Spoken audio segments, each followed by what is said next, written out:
tanang babae ron na ID. Oh. Ang kita mong lalaki na 18. Oh.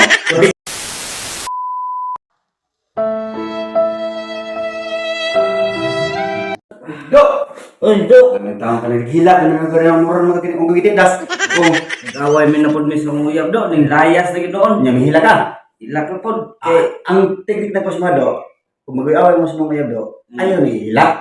May pa mas labing maya do kung imo lang para kausara lang. Para kausara.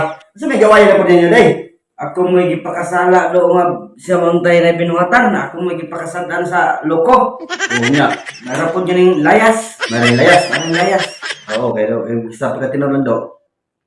Ang babae mo kayo na naman nakasala. Ako nang babae no. Sumagot ko na sa Biblia ko, di ba siya ng sa iba? Oh. Oh, nakasala mo, di ba ang una nakasala si katong mga babae? So si Si Pato? iba. Oh, si iba. Oh. Yung sunod si Adan. Oh. So ko, ba kung ginawa to do? So kuno kay. Ko, pag dipangita ang bitin na to do. Mm. Oh, pag pangita sa bitin, di pangita mas Ginoo. Oh. Nakita mo yung bitin. Dito nga ang bitin do. Tunga. Tunga. Di, may pagkatunga. Oh.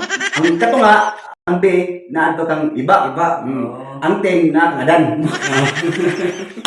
Mo tong bahay nila sa. Bahay sila. Mo nakaroon ng tanang babae ron na ID. Oh. Ang kita mong lalaki na 18. Kasi ba yun ang naisala? Doon ako. Sige, bago doon mo, buti nakauna sa